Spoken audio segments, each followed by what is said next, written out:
Good evening, ladies and gentlemen. You're listening once again to the Hour of the Time. I'm William Cooper. Right off the bat, I want all of you listening anywhere near Dandridge, Tennessee.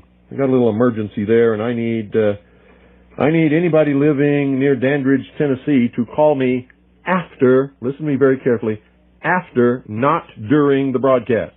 I cannot discuss it on the broadcast, so don't call in and say, "I'm from Dandridge. What can I do?" I need to talk to you privately on the phone after the broadcast. Okay? Anybody who lives reasonably near Dandridge, Tennessee, I need you to call me personally at this same number that we're going to open the phones with later. It's our call-in line after the broadcast. That's after the broadcast. Please don't call during the broadcast because I'm going to have to be rude and hang up on you. I cannot discuss it over the air. But we have a little emergency, and I need somebody who's willing to give us a little help. That's Dandridge, Tennessee. Okay.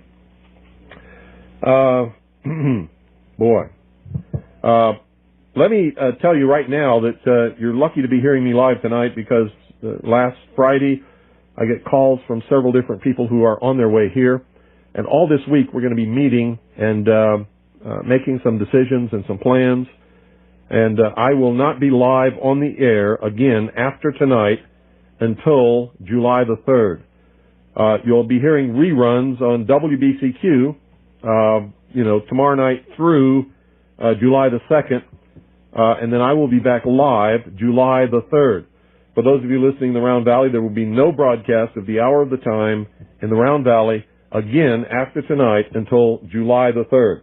I'm going to be busy with a lot of people coming to visit. We're going to be talking over some very important things, making some decisions, and making some plans. And ultimately, you're going to know about these things, but it probably won't be for a while. These are very important people in the Patriot community, and these are very important meetings. And as far as I'm concerned, these are the cream of the crop of the people in America who are willing to fight and die for their country if need be. And they are, in my estimation, the modern founding fathers. If there ever could be a parallel to the founding fathers, these are some of those people. Not all of them, but some of them. And so that's what I'm going to be very busy with for the rest of this week through the weekend and Monday. And they should all be gone Monday evening or Tuesday morning, and then I will be back live on Tuesday evening. And for all of you out there who are listening, we're not plotting anything. We are American patriots who believe in the Constitution. We believe in the law. And we believe, as I have repeated over and over again on this broadcast, whoever fires the first shot loses. The feds have done it several times, and they're in the process of losing because of it. You don't have to worry about anything that we're going to do. But I will tell you this. If and when civil war breaks out in this country, you will find us the most formidable force that you can imagine, and we will go after the enemies of this republic without fail. We will pursue them aggressively, and we will fight and take down any foe that we come into contact with. As you all know, I am the intelligence director for the Continental Army of the second. I don't want to impinge upon the proper credit due to those who were members of the Continental Army of the Republic. We are the Second Continental Army of the Republic. It is made up mostly of active duty, honorably discharged and retired enlisted men and officers who have served in the armed forces of the United States of America.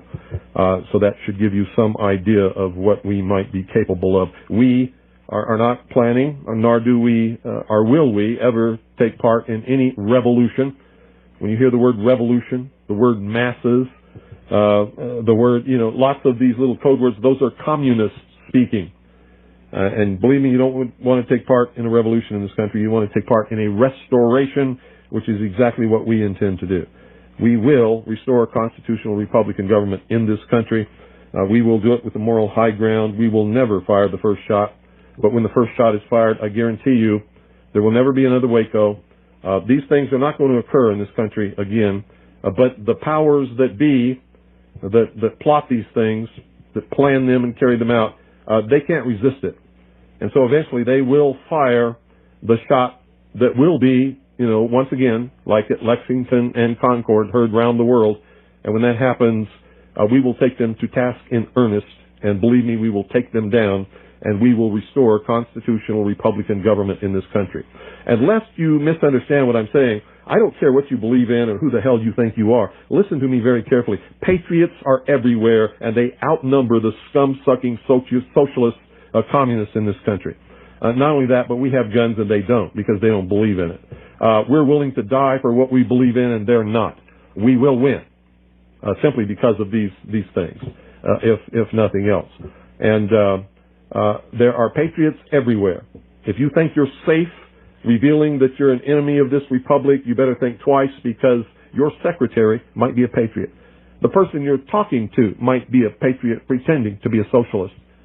If you're a police chief or a member of some law enforcement agency or agency of federal government who is a socialist planning to bring about this world government over the ashes of the United States of America, let me assure you, and make no mistake about it, you will be identified, and you are in earshot, and the capability of patriots to identify exactly who you are.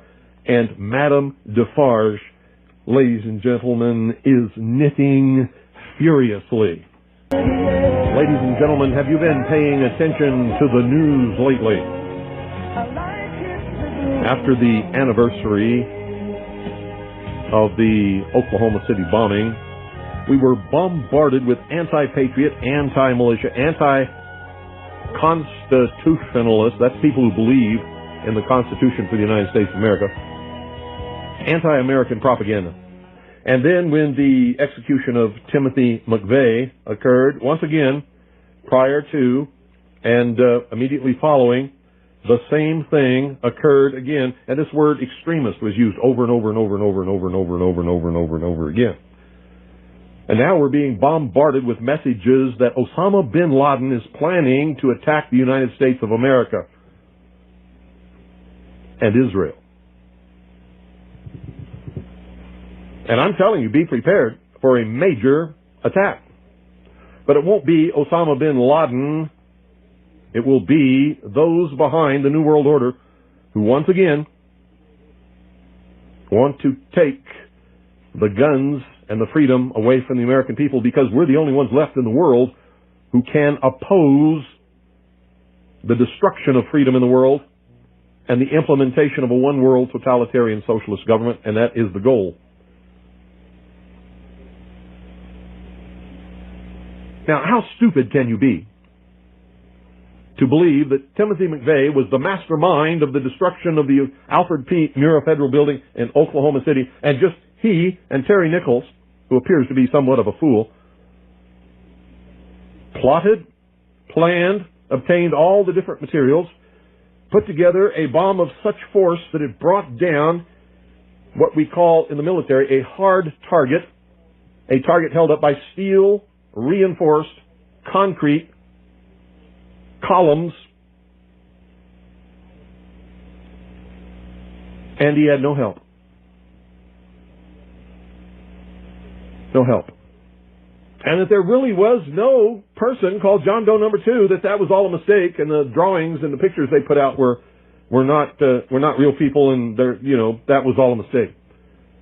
Well, I know that's a lie, because Michael Brescia, who is John Doe number 2, the spitting image of the drawings that they put out, wearing the exact same cap that was worn by the man in the drawings that they put out, with the same tattoo on his left arm, stood in front of me for 10 minutes and talked to me in the company of Timothy McVeigh. And Tim McVeigh was not the leader. Tim McVeigh probably didn't say more than 25 or 30 words during the entire time. Michael Brescia did all of the talking.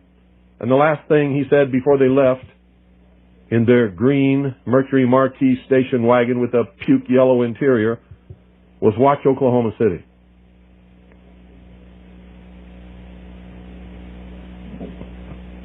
If anyone was in charge, at least on that day, it was Michael Brescia, John Doe number 2, not ever Timothy McVeigh.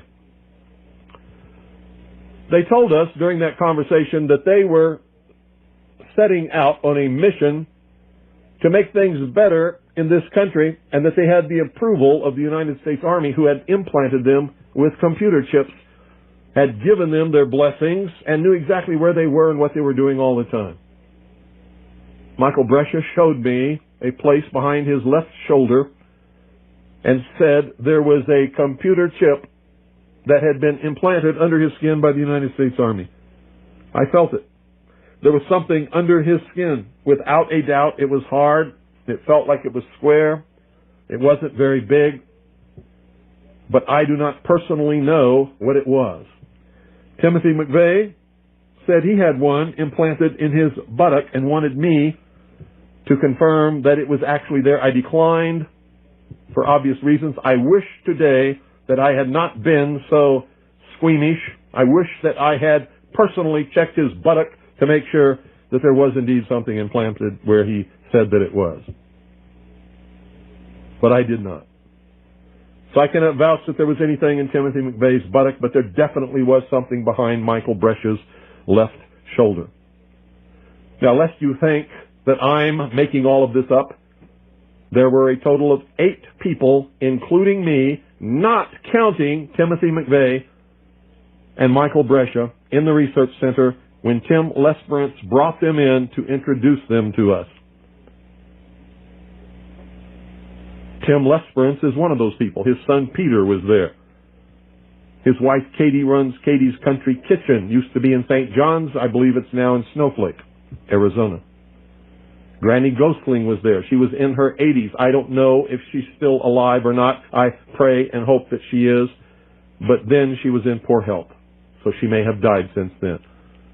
Bart Chow, Michael Aponte, his wife Sharon, were all there. They were working on the newspaper, Veritas. They took part in the conversation. They listened. We all gathered round. There were 2 other visitors to the research center that day. One, I believe I can find his identity in our database because he was a member of our intelligence organization and had donated some tables and file cabinets. The other, I don't remember who he was or where he came from or anything. He was just there. Maybe somebody else does. So I was not the only witness there. So, FBI Director Free, you are a damn bold-faced liar when you claim that there is no John Doe number 2 and that you claim that you do not know who he is. He's a federal informant, and that's why shortly after they issued the drawings identifying John Doe number 2, the FBI supervisors told all their agents to stop looking for him and to forget about him. He did not exist. Because all of a sudden they realized that John Doe number 2 was one of their very own informants. And that he was already in protective custody.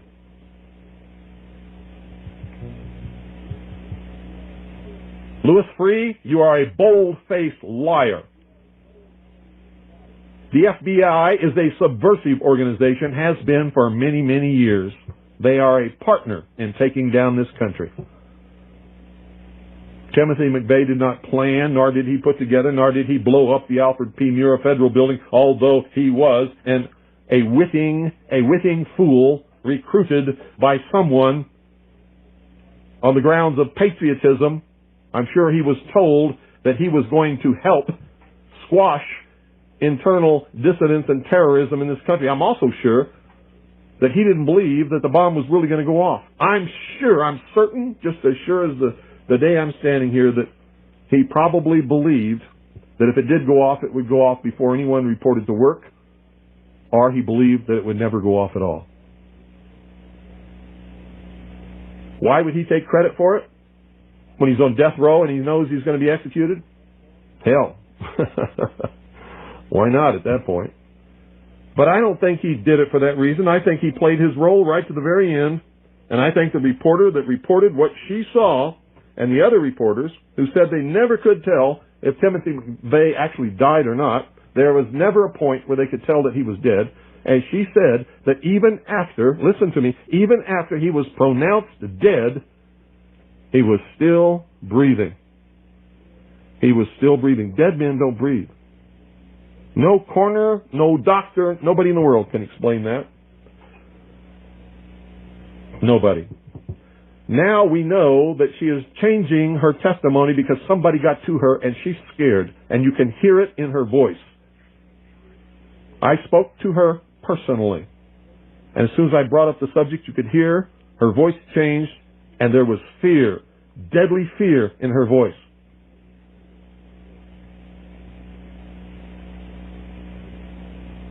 And she never denied what she had originally said, but she told me that she had probably misinterpreted what she saw. Typical of the history of these people. She knows if she sticks to what she told in the beginning as the truth, she will surely die. If you listen to the testimony of all the other witnesses, they said the same thing. There was no point where they could ever tell that Timothy McVeigh was dead. Well, if I was standing there watching, I would know when he was dead. He would be dead when he quit breathing. That's what I would watch for. That's what any sane, intelligent person would watch for. But no one who watched Timothy McVeigh's execution could tell us that he ever stopped breathing. Nobody. Nor could anyone tell us that they actually saw a point where they knew that he was dead. Until they were told by the medical examiner who pronounced him dead that he was dead.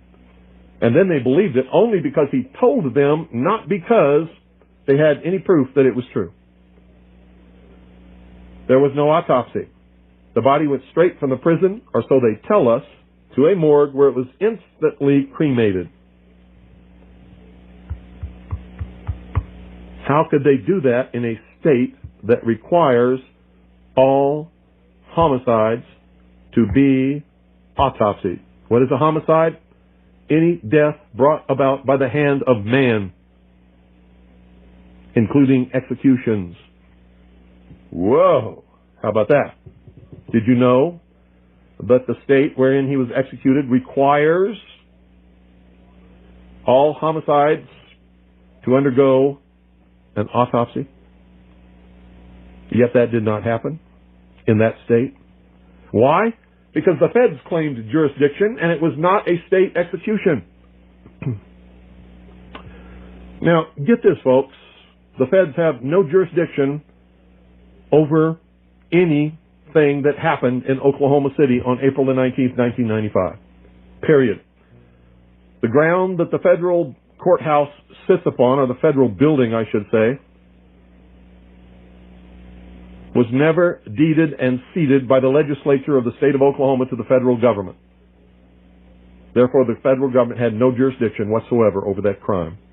The Constitution states unequivocally that a criminal shall be tried in the state wherein the crime occurred.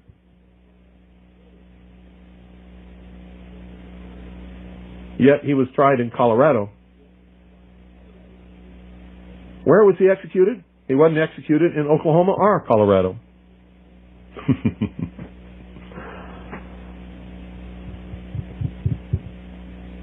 How about that? No autopsy. Instant cremation. Sound familiar? Complete devastation of all of the evidence of the Alfred P. Muir Federal Building. No independent, no outside, no civilian, no state investigation was allowed of the bombing site whatsoever. The building was razed, blown up, and guess how they had to blow it up to bring it down? They had to put shaped charges on the remaining pillars to bring that building down. Heck, why didn't they do just like Tim McVeigh did and pull up with a, Ryder rent-a-truck and with 4,000 pounds of bullshit in it and light a match? Why indeed? Why didn't they just stack up some fertilizer inside and blow those up? Because you can't. blow up a hard target with a cratering charge, which is what fertilizer is. Ammonium nitrate. And so, the feds never looked for John Doe number 2. In fact, they ordered their agents not to look for him and sent out instructions to all police departments and agencies that there was no John Doe number 2, that Timothy McVeigh and Terry Nichols were the only participants in the bombing, and not to look for anybody else. How about that? They're doing the same thing today with Osama bin Laden, and that's where I've been getting at. Can you believe what you have been seeing on CNN today, ladies and gentlemen? Can you believe it? Supposedly, a CNN reporter found Osama bin Laden, took a television camera crew with him, went into Osama bin Laden's hideout, interviewed him and his top leadership, his top lieutenants and colonels and generals in their hideout. This is a CNN reporter with a camera crew. And he came out and told everybody, within 3 weeks, Osama bin Laden is going to attack the United States and Israel. Now, don't you think that's kind of strange, folks? You see, because the largest intelligence apparatus in the world, with the biggest budget in the history of the world, has been looking for Osama bin Laden for years and years and years, and can't find him. The FBI also, under the leadership of Louis Freeh, has been looking for Osama bin Laden for years and years and years and years and years and many years, and can't find him. Some doofus, jerk-off reporter with a camera crew waltzes right into his hideout and interviews him.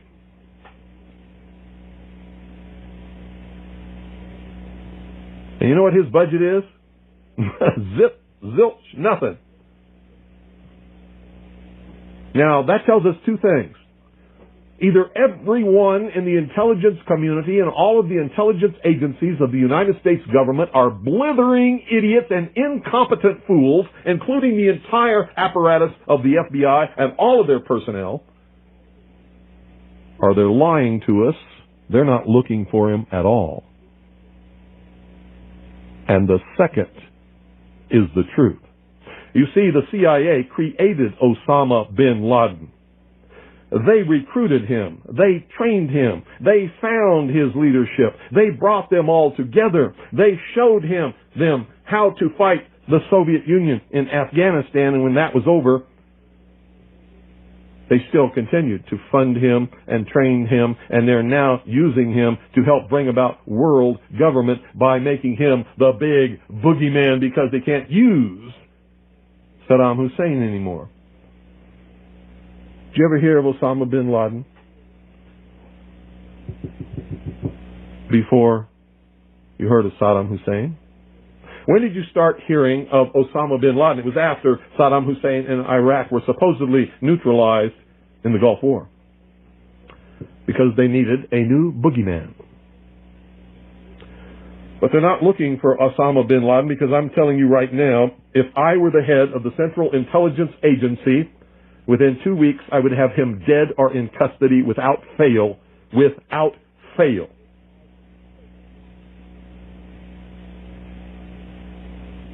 If I had those assets and that money, he would be mine. I would own his terrorist ass within 2 weeks without fail.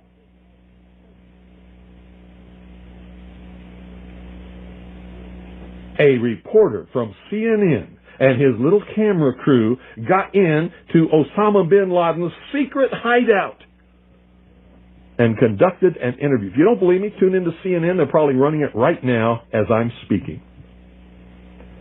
And if you believe it, you are one of the stupidest jerks that ever lived on the face of this earth.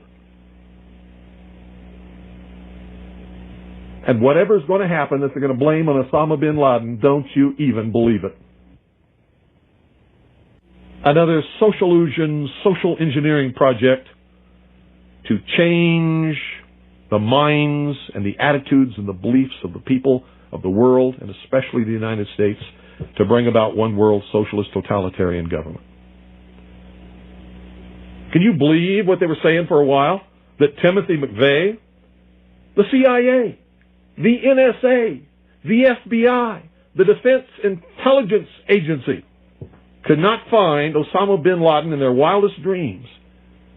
But Timothy McVeigh and Terry Nichols could, and recruit him to be their partner in blowing up the Alfred P. Murrah Federal Building. Bullshit! How stupid can you be? These guys didn't have a nickel between them. Not a nickel between them. How dumb can you, how stupid can you be?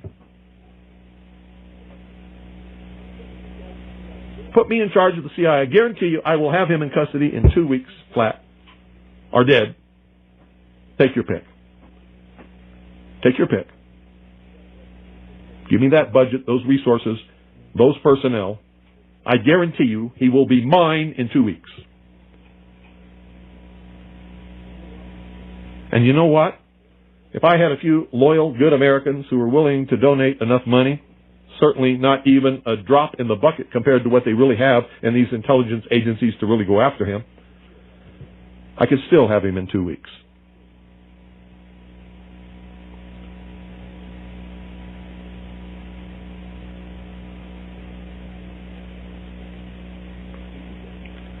Piece of cake.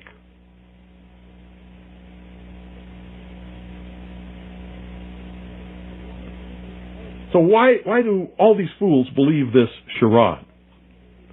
That a CNN reporter and his little camera crew can do what all the money and all the assets and all the eavesdropping and all the intelligence and all the satellites and all the undercover operatives in the world can never do.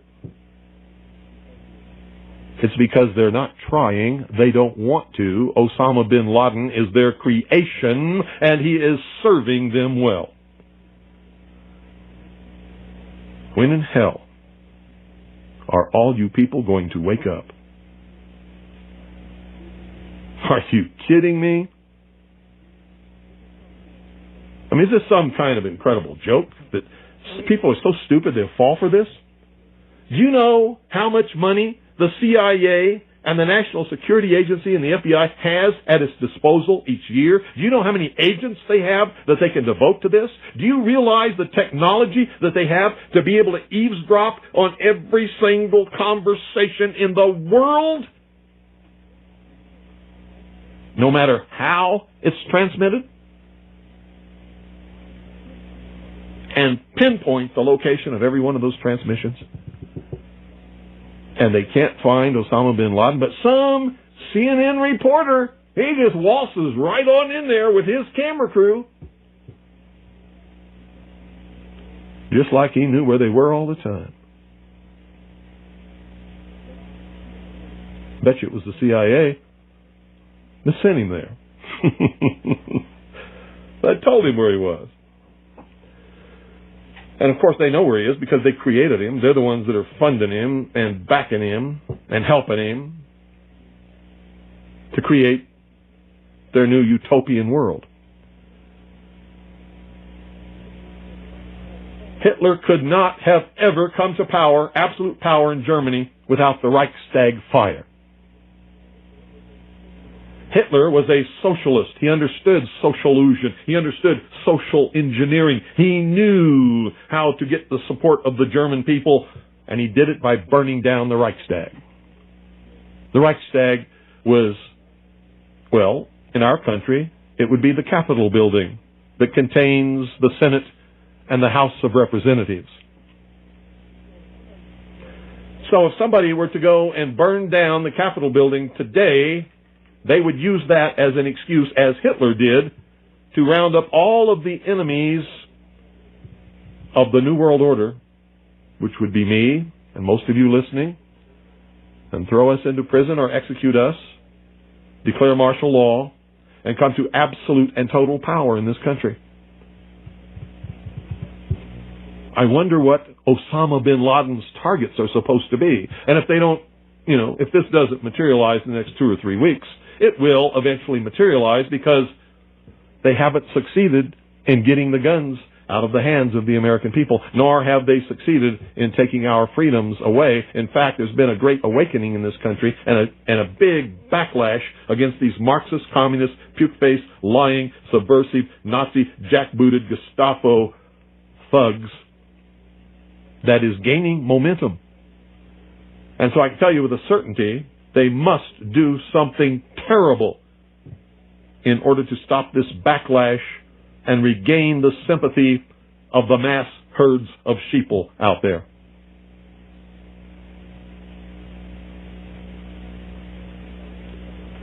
And I'm telling you, one of the things that will give us the moral high ground and will begin civil war is the day that they begin declaring martial law across this country, taking guns out of the hands of the American people and rounding up American patriots. The war will start on that day. On that day. And there will be a war in this country, a civil war to restore, not a revolution, but a civil war to restore constitutional Republican government. Now, at the same time that that's going on, communist and Marxist underground forces will begin, or try to begin, a revolution in order to institute a Marxist, socialist, or communist government as a result of the Civil War. So we, patriots, will be fighting on two fronts. On two fronts. And you'd better understand which side you're going to be on. Restoration, revolution, or tyranny. I'll be fighting with the forces of restoration, and so should you better be.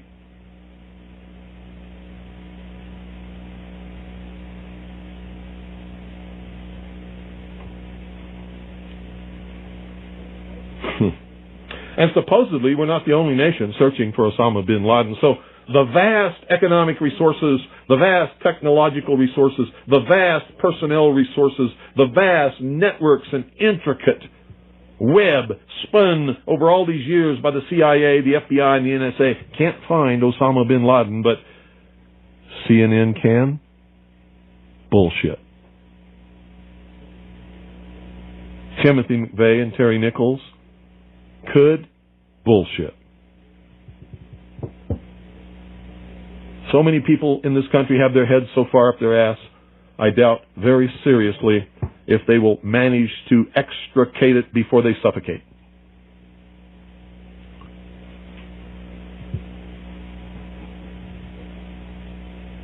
What a shame. What a crying shame. How in the world could this country of all nations breed such a dumbed down, unthinking, illiterate, uneducated, stupid, ignorant population? Anybody got a clue? We're going to open the phones. 520-333-4578 is the number. Be right back. You're on the air. Good evening, Bill. This is Ed from Connecticut. Hello, Ed. I was listening to the Right Perspective over the past 2 weeks on the Friday night. Good night, Ed. That's not the topic tonight. 520-333-4578 is the number. I don't give a damn what goes on in the Right Perspective or what, I don't care. 520-333-4578 is the number. And you know what the topic is. You just heard it. You got something to say about it? Call 520-333-4578. How could you listen to all of that and then want to talk about some lying, puke-faced, scum-sucking creep says on the Right Perspective? Good evening. You're on the air. Hello? Hello. Bill? Yeah. This is Dennis in Indiana. Yeah. You know me. I've got the Cremation Act, Indiana Code here. Uh-huh. And in Indiana, you can't be cremated until 48 hours after the death. How about that? Sooner. Yeah, but they did it immediately, didn't they? It says except when waived in writing by city or county health officer. Yeah, and why would they do that? Well, there's a paper trail there to maybe follow. Yep. I just found that out from a mortician the other day, so I thought I'd check out the facts and then give you a call. Great. Thank you. Take care. Thank you. Thanks for calling. Bye-bye. See, folks? 520-333-4578 is the number. According to the federal government, Timothy McVeigh was cremated, within 12 hours of being executed. Good evening. You're on the air. Good evening, Bill. Stephen Maine. Hi. You heard of a Pam Schuffert? Yeah, she's full of crap. Okay. Wanted to check on it because I got an email this morning saying that she'd been over in the Balkans talking to these She's full of crap. stormtroopers. Full okay, of crap. Thank you. She's what you call a disinformation agent, just spouting bullshit everywhere. I get them too. She sends them to me too. It's all bullshit. Really. Believe it or not, it's true. 520-333-4578 is the number. And the topic. Good evening. You're on the air. Yes, good evening, Bill. How are you this evening? Good. I had read on the Internet today a couple of things about Osama bin Laden, too, with regards to the CNN reporter getting into his ultra-secret lair, whatever the hell it is, And I couldn't help thinking the same thing. Must be on the moon, huh? Well, yeah, How'd this reporter get there, It's amazing how you have all the American intelligence agencies, British intelligence agencies, everybody's looking for this guy, and all of a sudden, some clown comes in with a camera, and, now he's on TV. Oh, here he is. Let me tell you something. If he's an enemy of Israel and the Mossad can't find him, then this thing is the biggest joke that you ever heard of in your life. Yeah, exactly. I was actually trying to explain to some friends this weekend, about how Osama bin Laden is just the next. I even said he was the next Saddam Hussein. Yeah, he's the next boogeyman. Find some dark-skinned guy, and everybody can go, "Ooh, we hate dark-skinned people," and hide behind this guy. And I actually think if anything does happen, which is very unlikely, it will. But no, that's not true. It is very likely that it will. Believe it or not. In the next 2 weeks, if anything does happen. What about the 4th of July? It's the 225th anniversary of the Declaration of Independence. Yeah, what about it? That's a good time for it to happen. Yeah, well, I certainly hope not, but I hope not too. But I'm telling you right now, as I told you before, I'm telling you that something's going to happen. If it doesn't happen in the next 2 or 3 weeks, something terrible is going to happen in this country, and it's going to be a terrorist attack. And we're going to know who did it. And we're going to watch CNN and whatever, and they're going to go, and it's going to be big enough that martial law could be declared, and it could start the whole thing. Well, thank you for getting the truth out, and you have a good evening, sir. You're welcome. Thanks for calling. Bye. 520-333-4578 is the number. Good evening. You're on the air. Hello. This is Marie from Colorado, and you had posed a question in your program, why are people so dumb? Yeah. When I was in 11th grade, my American history class, Mrs. Sheldon was my teacher, and this was 1971. And so, yes, I am approaching 50. And she told us, she says, whenever you read the newspaper or you hear anything in the news, you ask yourself 2 questions. The first question is, who stands to make the money from what happened, and who stands to make the power from what happened? And she says, and if you haven't answered your question in reading that article or listening to the newscast, then you're not being told the truth. And the problem is that teachers don't teach like that any longer. Well. And my kids never learned that in their class. And I'm the one who told them, hey, kids, listen to this. Listen to what Mom says. Mrs. Shelton told me this. And that's one of the reasons why people are so dumb, is because they don't analyze and don't instinctively think, this and this do not add up. Well, you're right. You're absolutely correct. Mm-hmm. And Mrs. Shelton, you're probably in your 70s by now, so anyway, here's to you. And God bless you, Mr. Cooper, for your program. And will you be broadcasting this when you're taking that week off? That's up to WBCQ. They're going to determine what they broadcast. If you have favorite programs that you want to hear again, call them and ask them to play them. Okay, we will. Thank you very much. Bye-bye. You're welcome. 520-333-4578 is the number. Good evening. You're on the air. Hello. Good evening, Bill. Yes. Hey, this is David checking in from Rhode Island. Uh-huh. And I want to comment on your discussion about when they immediately after this mirror building blew up, in a short time after, they brought the building down and destroyed all the evidence. Yeah. And it wasn't brought down with the kind of bomb that allegedly Timmy McVeigh parked in front of the building. No, it was brought down with shape charges on the columns, just exactly like what happened when it was brought down first, when half of it was brought down. And it's just disgusting the way the average citizenry looks at this whole issue. And I'm telling you that most of the callers that call, when the time comes, they're gonna turn traitor, Bill. Sure they will. So I don't, most people will, but there's an infrastructure of dedicated patriots in this country who will not. And I agree with you with that. And I have made my pledge, and I continue to make it. When I don't care what it is, who it is. When you're crossing the line, it's lock and load. Yep. And it's going to cost somebody. That you better believe. It's not getting done for free anymore. That's right. So if they want to, waste 10 people on some kind of an ATF sweep, they better have the equal amount taken out with them. Well, I don't. And I know that's your attitude. I hope you use this time that you're going to spend, at your place, also to recharge your batteries. Oh yeah, that's one of the purposes. Oh, good. Of course. Well, I'm glad to hear that, and God bless you. Thank you. Good night. Yeah, because I am tired. I've been working for so many years, so hard, and rarely, if ever, even take one day off to myself. And so, part of this is going to be sort of relaxing for me. Good evening, you're on the air. Yes, hi, William. There was an article in the New York Times about Daniel Spiegelman, who supplied the weapons for the Oklahoma bombing. Well, what he did was he was part of a group of so-called Aryan resistance army that was robbing banks and things and providing funding for the Alfred P. Murrah Federal Building bombing. And part of what he did was he went to an American university and stole famous historical documents and took them to Europe to sell them. He's Jewish. Right. The article was December 30th, 1995, page 9 in the New York Times. Let me ask you, where is he today? What is the latest on him? Well, I don't know. He sort of disappeared after they discovered that the lawyer who defended him when he was convicted in court of stealing these documents and trying to sell them was not a lawyer at all. And so I believe that they overthrew his conviction because of that. He didn't have a proper defense and sealed the records, and he disappeared. Okay, I saw it on your internet site where he was convicted, but apparently he never went to prison at all, I guess. Not that I'm aware of.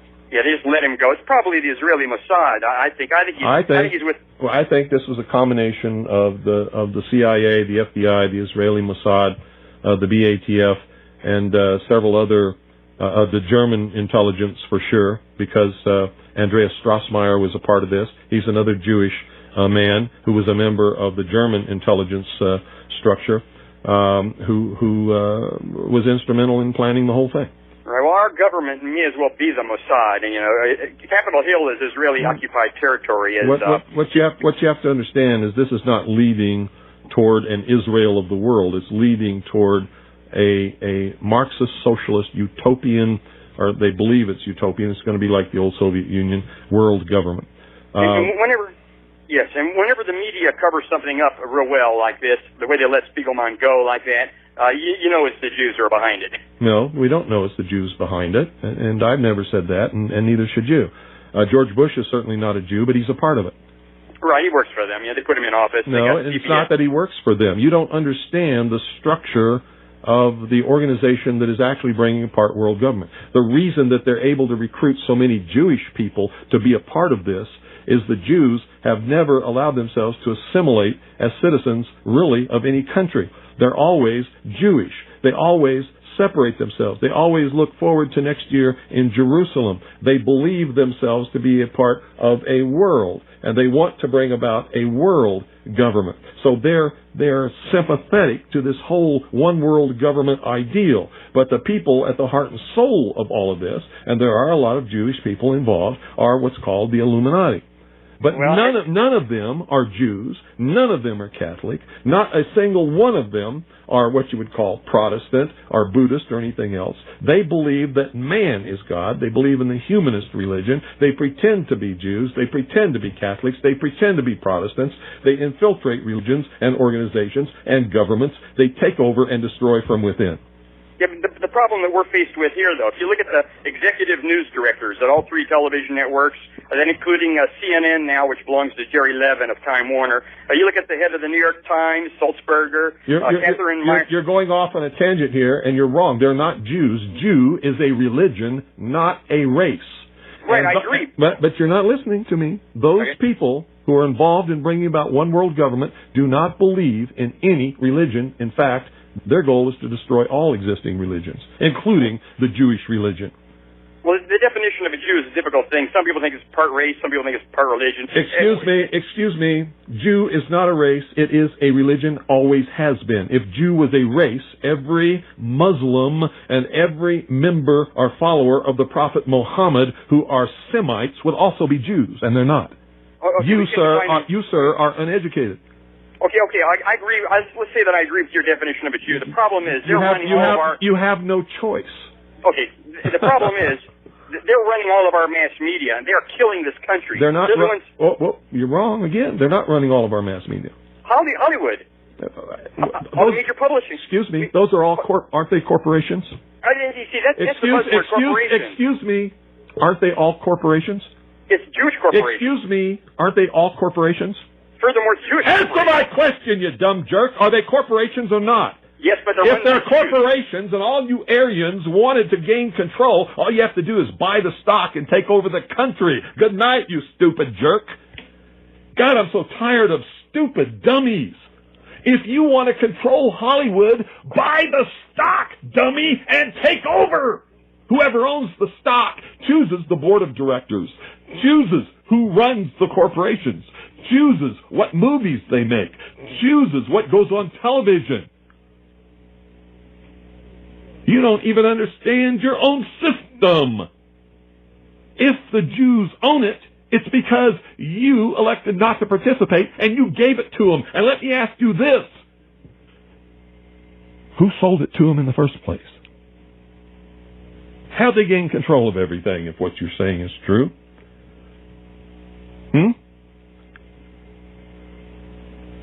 I'm just so tired of this stupidity. You want to blame somebody? Blame yourself. You see, you could all own whatever you want to own. Buy the stock. Take over. Fire the board of directors. Appoint your own board of directors. You can own it. Good night. God bless each and every single one of you. Good night, Annie Pooh and Allison. I love you.